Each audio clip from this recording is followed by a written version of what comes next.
TVN 한국교통방송입니다.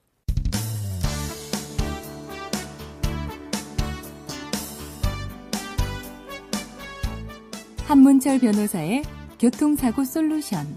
이 시간 진행의 한문철 변호사입니다. 여러분 안녕하십니까?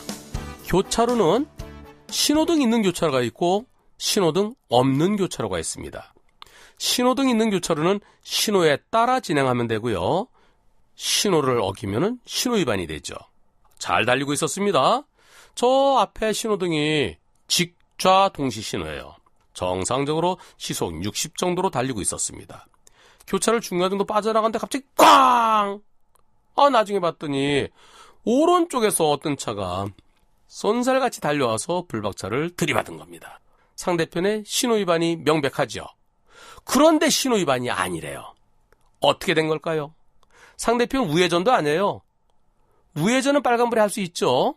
조심해서 신호에 따라 진행하는 차들에게 방해되지 않게 우회전할 수 있습니다. 근데 우회전이 아니고 그 차는 직진한 거예요. 나도 직진, 상대도 직진. 서로 열십자형으로 달리다가 사고 난 겁니다. 그런데 상대는 신호위반 안 했대요. 알고 보니까 그쪽은 신호등이 꺼져 있어요. 나는 정상적으로 녹색 신호인데요. 상대는 아무 불도 들어오지 않는 꺼진 상태였습니다. 신호등이 꺼졌으니까 빨간불이 아니었으니까 신호위반은 아니죠. 과실비율은 어떻게 될까요? 나한테도 잘못이 있다고 보험사에서 얘기한대요.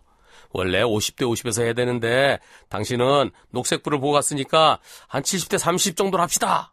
억울하면 80대 20까지는 해줄게요. 이렇게 얘기하는데 여러분들은 어떻게 생각하십니까? 내 신호 보고 간 사람이 잘못 있나요? 만일 양쪽 다 파란불이었다. 그럴 때는 서로 운이 나빴던 거죠. 그때는 국가가 다 책임져야 되죠.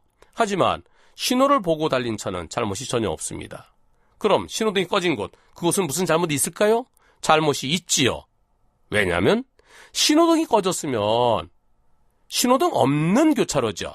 신호등 없는 교차로에서는 서행을 해야 되고요. 그리고 교통량이 많거나 좌우가 확인되지 않을 때는 일시정지해야 되는데 그러지 않았습니다. 한쪽은 정상, 한쪽은 조심하지 않았으니까 잘못한 게 있으니까 그래서 100대 0이고요. 신호등 꺼진 쪽에서는 국가를 상대로 구상권을 행사할 수는 있겠습니다. 오늘은 여기까지입니다. 고맙습니다.